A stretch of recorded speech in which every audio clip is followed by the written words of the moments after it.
barcos norteamericanos. 99% de los alimentos, nada vienen por avión. Pues el ahorro sería casi en millones, 20.8 millones en alimentos, porque la mayoría son importados. Obviamente, pues tenemos que en cierta medida nuestra economía desde el 50, porque los Estados Unidos quiso dar la imagen de tener una vitrina de democracia, ¿verdad? Una vez se crea Estado Libre Asociado, comienza un programa de desarrollo industrial, comienza unas leyes de incentivos industriales, planificada por Teodoro Moscoso, la Administración de Fomento, comienzan a llevar fábricas a Puerto Rico. Pues Estados Unidos tenía la intención de darle un gran empuje a Puerto Rico como vitrina de democracia, decirle al mundo, al demás mundo. Recuerde que Estados Unidos estaba en esa de la Guerra Fría, peleando de boca a boca con Rusia y con países comunistas, y por lo tanto quería dar la visión de que bajo su tutela había prosperidad. Y obviamente una de las cosas que dice un informe de la CEPAL es que aquí, por ejemplo, si lo miramos aquí, la estrategia ideada y liderada por los gobiernos de Puerto Rico y con apoyo estadounidense estaba dirigida a sacar provecho de las peculiaridades de la región económica y política de los Estados Unidos. La integración del sistema arancelario de Estados Unidos permitió en ese momento exportar libremente todo tipo de productos al mercado estadounidense como si fueran flujos de comercio interestatal y no internacional. Obviamente, decía, sigue ese texto de la CEPAL, que formar parte del sistema monetario estadounidense eliminó todo riesgo cambiario, mientras que la integración al marco jurídico garantizaba el cumplimiento de contratos igual que los 50 estados. Este acceso irrestrictivo al mercado estadounidense sin riesgo cambiario, con seguridad contractual, dio ventaja competitiva singular a la economía puertorriqueña para ese entonces. Siendo aquí una gráfica donde miramos el ingreso per cápita, ingreso interno per cápita, lo dividí en dos periodos. Esta es la del 1901 al 49, desde que llegaron los norteamericanos, que establecen toda la base de las corporaciones azucareras. Usted ve un incremento de la producción per cápita a este nivel, ¿verdad? Pero sin embargo, cuando se crea el programa de fomento industrial después de la Segunda Guerra, con el amparo de Estados Unidos y con todas esas vitrinas de democracia, hay un gran aumento, obviamente, un gran aumento de esa estructura económica. Sin embargo, en los últimos años es obvio que ha comenzado a declinar ese empuje. Obviamente, las razones por qué. Bueno, es que la ventaja competitiva, Puerto Rico se convirtió fundamentalmente en una localización o plataforma y muy cara para la producción manufacturera. Salarios, los costos de energía son exorbitantes, ya bueno, no tenemos que decirlo. No creamos realmente unos productos diferenciados, unos nichos que Puerto Rico dijera, nosotros tenemos esto y somos únicos. El único era el ron, pero le votamos en contra ahí cuando dijo Jorge eso. Me quedé pasmado con eso. Total, no le hicimos caso. Esa es quizá una de las mejores desobediencias civiles que se ha hecho. Ok. En este caso, pues Puerto Rico se crea al amparo de esa exención contributiva.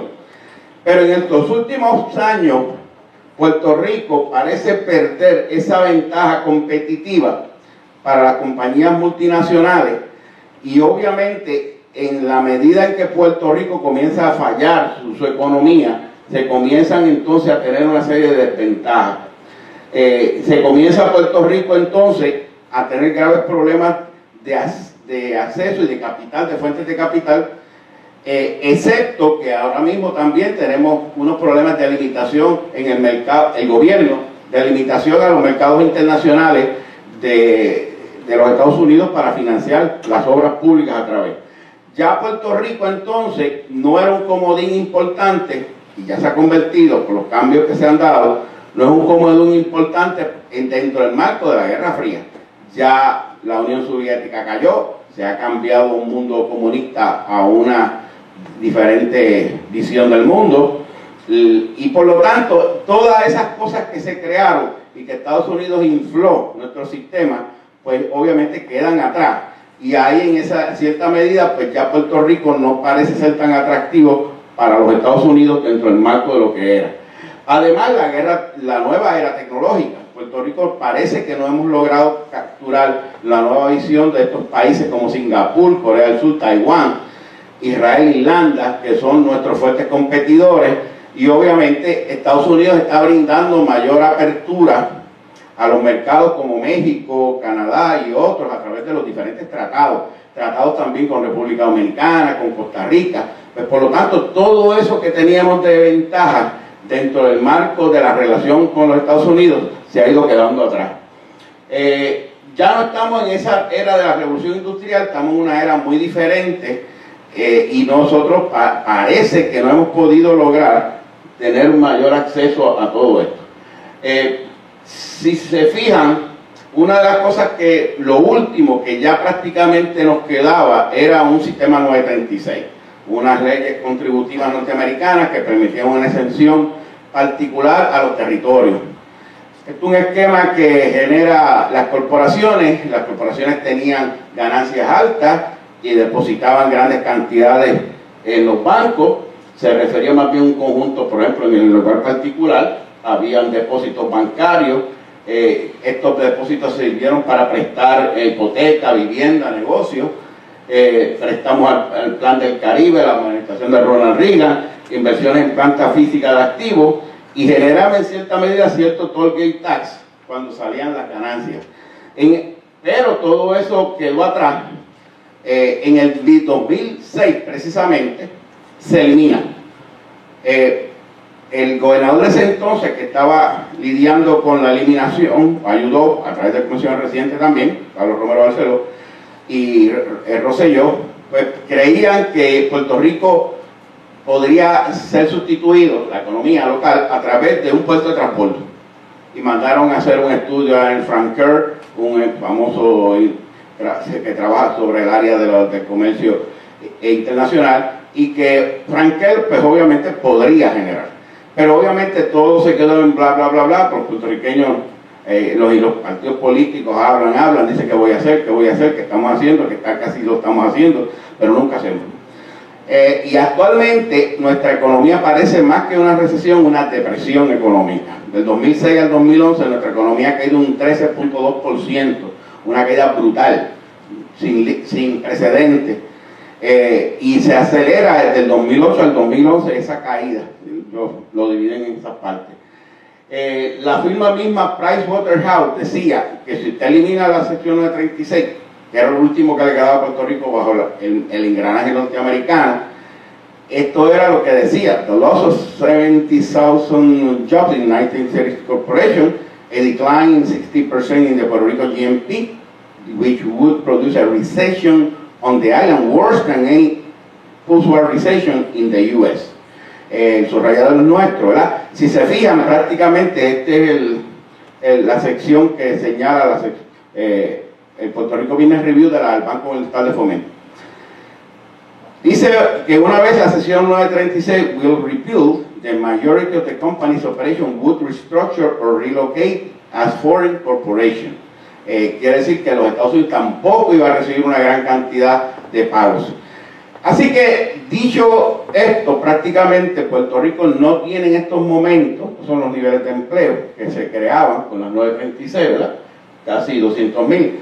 No tiene obviamente una capacidad de crecer, y obviamente no tenemos la capacidad de seguir creciendo a los niveles que Puerto Rico tenía anteriormente. Y que prácticamente lo daba el modelo que tenía Puerto Rico de integración a los Estados Unidos. Si mira esto, el mercado laboral ha sido detrimental, la caída, ¿verdad? Esta roja es lo que se llama la tasa de empleo, una caída significativa. De hecho, entre el 2006 hacia acá, se han perdido 220,000 empleos, de los cuales 66% viene por el concepto de job destruction. Esto significa que no es que se perdió el empleo porque la empresa está y te votaron porque hay una bajada en la demanda, es que te votaron porque la empresa cerró. El 66% de ese empleo perdido viene porque se fue la empresa, lo cual obviamente se hace mucho más difícil porque usted tendría que crear nuevas plazas de empleo. Y obviamente en este marco internacional que tiene Puerto Rico, esta limitación internacional, pues se le hace muy difícil a Puerto Rico, si no tiene una subvención del gobierno norteamericano, mantener viva nuestra economía. Por lo tanto, nos tenemos que ir moviendo hacia otros lugares. Ya no quiero seguir más con estos datos.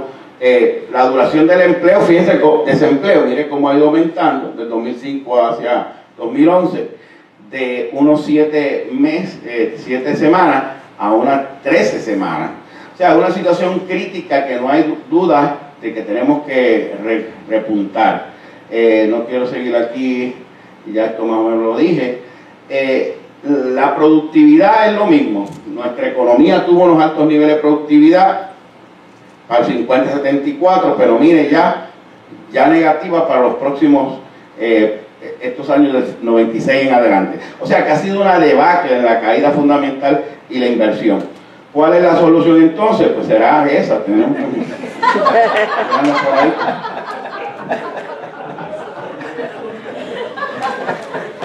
¿Será la estadidad? Bueno, aquí hay un problema. El libro de Joseph Stiglitz, que se llama The Price of Inequality, How Today's Divided Society Endangers Our Future, para Estados Unidos, ¿verdad? El precio de la desigualdad, cómo la división actual de la sociedad pone en riesgo nuestro futuro, obviamente, de sociedad. Joseph Stiglitz, el premio Nobel del 2001, fue asesor de Clinton y fue vicepresidente del Banco Mundial de Desarrollo, y obviamente un conocido economista de gran reputación y respeto. Y dice en ese libro, no lo digo yo, lo dice él, ¿verdad?, que hay 3 conclusiones principales. 1, Estados Unidos ya es la tierra prometida de las oportunidades. 2, Estados Unidos enfrenta problemas característicos de países subdesarrollados y que el sueño americano hoy día es un mito.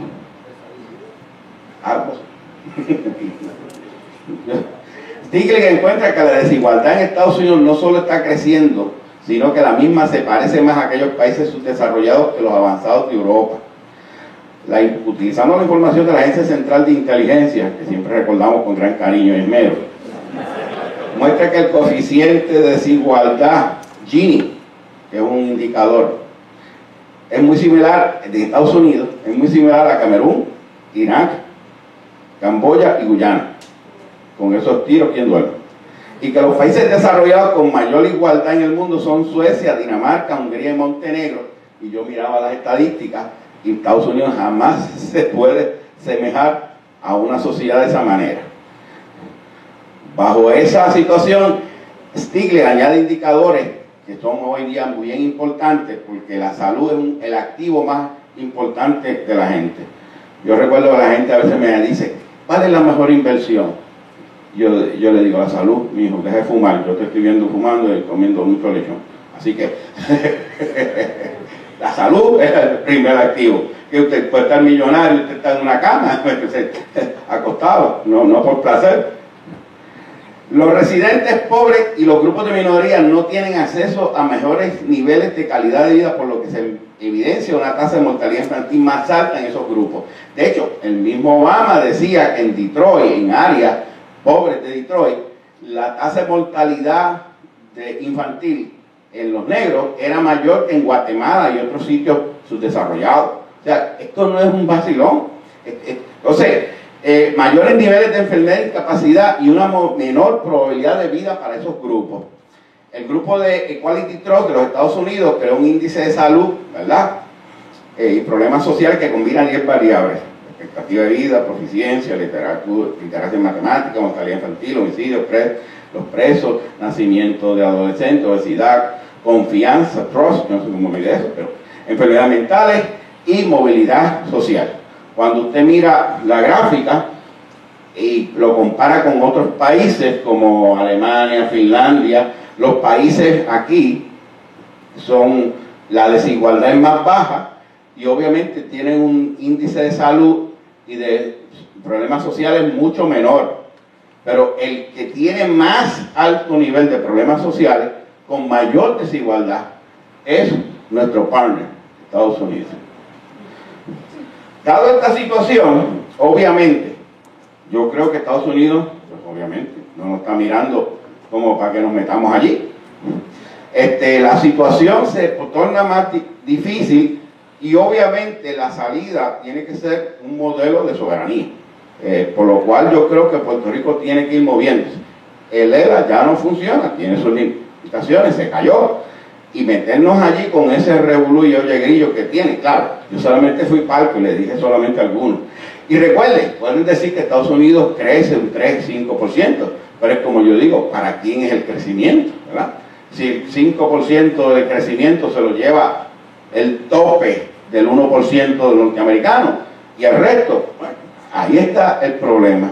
Así que, dado estos vientos, es más posible que nosotros tengamos entonces a un movimiento hacia un pueblo de mayor soberanía y obviamente ahí es que vienen los compañeros a establecer las bases de esa nueva relación. Gracias.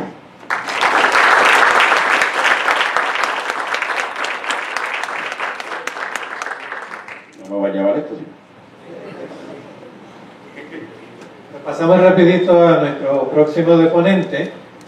Enrique Toledo Hernández tiene un bachillerato en Economía de la Universidad de Puerto Rico, una maestría en Estudios del Desarrollo del Instituto de Estudios Sociales de Holanda, del otro lado del charco.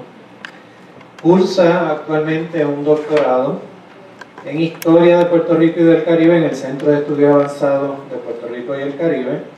Es director de la Sociedad Sinergia y trabaja como consultor. Así que los dejo con Enrique Toledo, Necesidad de la Soberanía.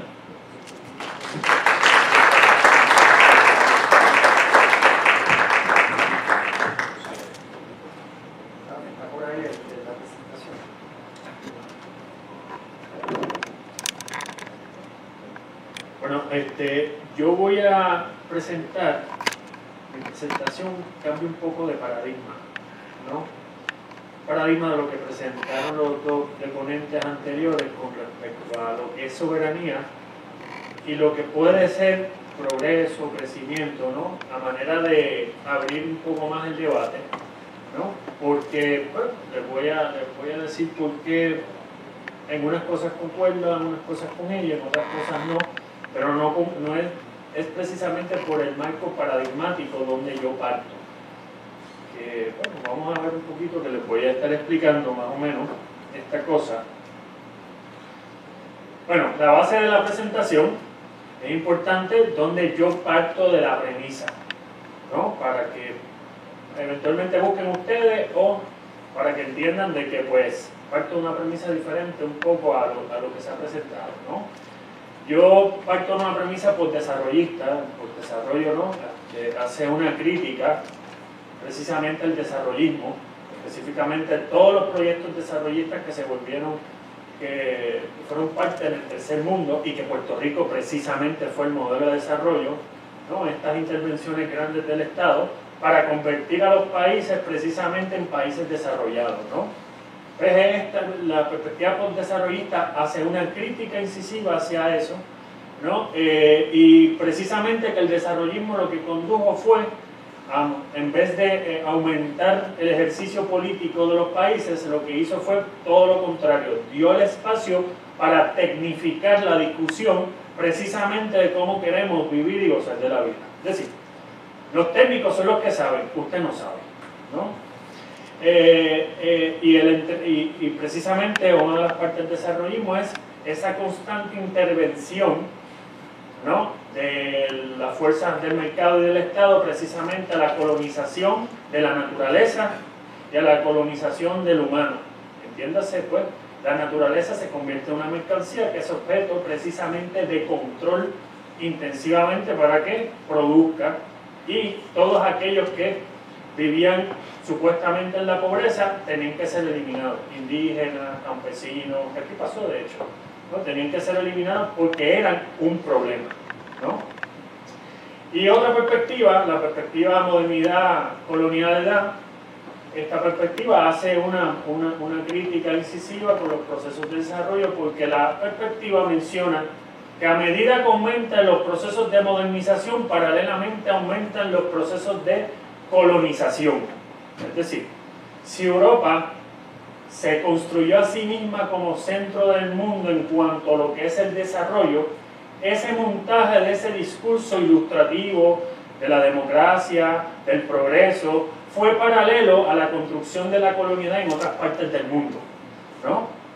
Pues esa perspectiva lo que va a decir es, esta concepción occidental del mundo vio primero a los indígenas como siempre cuestiona la humanidad del otro que no es occidental. Si anteriormente veía a los indígenas como faltos del Espíritu de Dios, de hijos de Dios, en los de grandes debates que tuvo Sepúlveda con Bartolomé de la Casa, que se cuestionaba si tenían espíritu, ¿no? Que precisamente el cuestionamiento iba directamente dirigido si era tanto igual hijo de Dios como yo europeo, ¿no? Esa tendencia iba a ser cambiada eventualmente a si podían ser civilizados los negros, los africanos, no precisamente en África, ¿no? Porque eran constantemente cuestionados de su atraso porque no eran como ellos, ¿no? Y se cuestionaba si podían ser sí o no civilizados.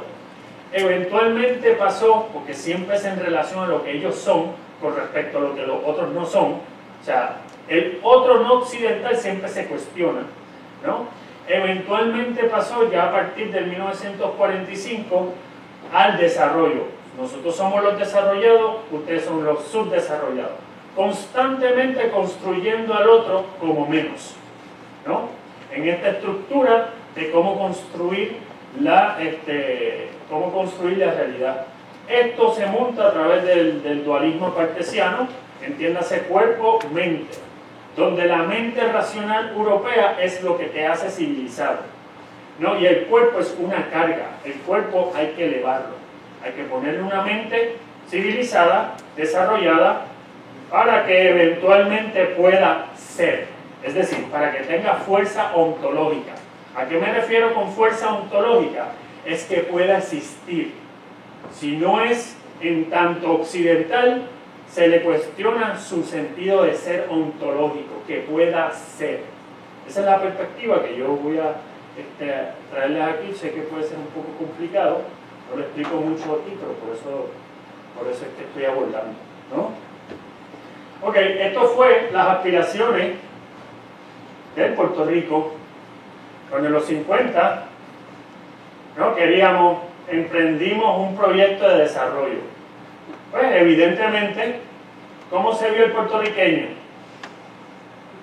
Acuérdense que estamos hablando de representaciones. Un modelo económico siempre es una estructura de representación simbólica. Y como partimos del desarrollo y partimos de lo que es el otro que tú no eres, tú te vistes, si este es el norteamericano, tú te vistes flaco, enfermo, malo, menos, con problemas, ¿no? Pero en la inspiración de nosotros mismos, nosotros queríamos ser eso mismo, pero manteniendo lo puertorriqueño, hasta cierto punto en la representación de Occidente que nosotros hacíamos, manteniendo cierta cosa de pobreza, ¿no?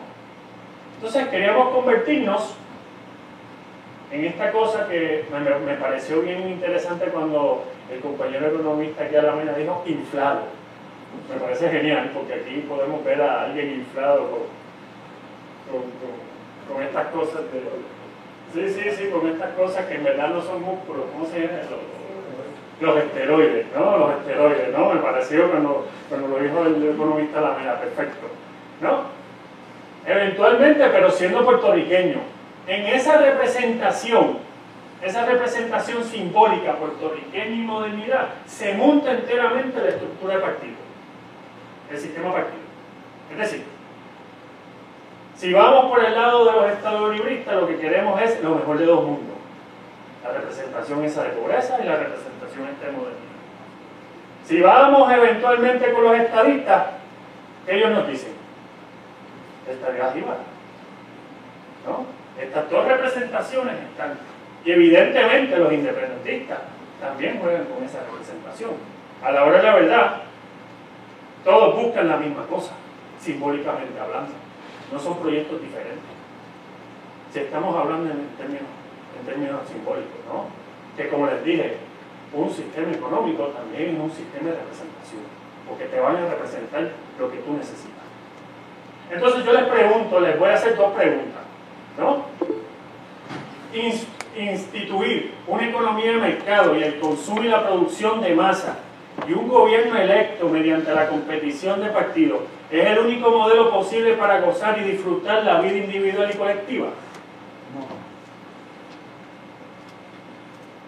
Si eso es lo que se está aspirando, más consumo en masa, más producción en masa y más poder, no a nosotros, a la burocracia gubernamental, ¿no tenemos eso ya con el ELA? ¿O al fin y al cabo queremos un ELA mejorado? No, eso es una opción. Si usted la cree, perfecto. Yo lo que estoy abriendo es más los espacios, ¿no?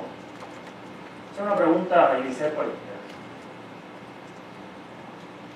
Vamos a hacer un ejercicio de separar un poquito, hacer un ejercicio de dualismo cartesiano, no mente y cuerpo, ¿no? Yo voy a hablar de dos tipos de soberanía, que aquí el profesor habló muy bien, habló estos tipos de soberanía, ¿no? Lo habló desde el punto de vista occidente, ¿no? Yo voy a un poquito a tergiversar un poco, no mucho, porque no pienso retar el conocimiento del profe, ¿no? Entonces, ubiquemos dos tipos de soberanía dentro de esta construcción de mente y cuerpo, ¿no? La soberanía política estatal legal, la mente. ¿Y a qué me refiero con la mente? Me refiero a la mente occidental, ¿no? Hay que comportarse y hay que tener niveles de ser occidentales. Todas las estadistas que ustedes ven por ahí casi siempre son cuán parecido tú eres a un país occidental, ¿no? Eso es partiendo, y te ven a ti en la falta de. Entonces, y vamos al cuerpo, a la soberanía popular, que el profesor habló muy bien de eso, y parte de lo que habló sobre eso, yo por lo menos lo comparto, ¿no? Pero vamos a hablar de eso y la necesidad de por lo menos, o inicialmente y la más importante, la soberanía popular o el cuerpo, ¿no? Aquí vemos, mente, soberanía estatal, cuerpo, soberanía popular. Y como casi siempre estamos hablando, una de las cosas que a mí siempre me llama la atención es que aquí en Puerto Rico lo esencial es la educación. Yo siempre cuestiono eso. Yo lo cuestiono, porque la premisa que se está buscando es que el problema somos nosotros, que hay que insertar una nueva mente para disciplinar el cuerpo. Quizás la mente es el problema y no el cuerpo, ¿no? Quizás es lo que nos han enseñado y lo que precisamente constantemente nos enseñan. Si antes era decirnos civilizado, ahora hay que saber más conocimiento técnico, ¿no? La mente, evidentemente, para poder ser, ¿no? Entonces, el Estado se puede convertir precisamente en la soberanía política, ¿no? Un Estado independiente, en el primer colonizador que puede tener el pueblo. Esa es una parte de la premisa. Puede, como no. Es decir, podemos tener lo que se podría llamar una neocolonia, ¿no? O que ni siquiera existe la soberanía popular, ¿no? Pues vamos a la soberanía de la mente, ¿no? Un Estado independiente reconocido en la ONU, ¿no? Se logra a plenitud el ser del país. Si ustedes han tenido la oportunidad de leer los escritos de Albizu Campos o de otros, siempre va a decir que la realización del puertorriqueño es precisamente a través del Estado. Es decir, hay que incorporar, que tener un Estado del que se fue definiendo a través del Tratado de Westfalia de 1680, ¿y qué, profesor? 46, ¿no? Para hacer, es decir, porque aquí siempre estamos hablando de una evolución donde el último grado de humanidad es Occidente. Y para hacer entonces, para tener potencia ontológica del ser, pues tenemos que ser Estado, un Estado nacional, ¿no? Después voy a entrar a los estadistas, ¿no? Y la libertad se concibe implícitamente en esta concepción. ¿Cómo sigue? El establecimiento de instituciones legales, Estado de Derecho, que se divide en individuales, derechos civiles y derechos socioeconómicos, entiéndase estado de bienestar, ¿no? A más de esto, o sea, a más de estas cosas, o que sean más eficientes, más libertades. O sea, hay un implícito de que sin esas instituciones no hay libertad. ¿Qué quiere decir? Que entonces la libertad no es innata al cuerpo, al ser humano. ¿Sí? La libertad es innata a las instituciones. Si no tienes esas instituciones, no eres, ¿no? El bienestar, ¿no? Se concibe mayor productividad, mayor crecimiento económico, mayores excedentes individuales que se traducen en salario, ganancias de renta y colectivos, gasto social, educación, salud, bla, bla, bla, bla, bla.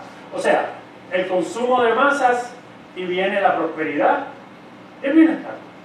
Somos desarrollados, tenemos una economía próspera, producimos en masa, consumimos en masa, ¿no? Ok, si no hay libertad a través de un Estado y tampoco el bienestar a través de la producción y el consumo de masa, hay atraso, hay barbarie, hay subdesarrollo, hay opresión. Es decir, para ser, tienes si no existes, una opción, hay solamente una opción, occidentalizarse, o desarrollarse, o como ellos, porque el Estado es supremo, o lo que quiero decir aquí es que ese es el estado final de lo que es ser. Si no, estás en la parte del no ser, la parte de derecho, eres subdesarrollado, eres menos, ¿no? Ahora vamos, una breve historia desde la mente occidental de Puerto Rico.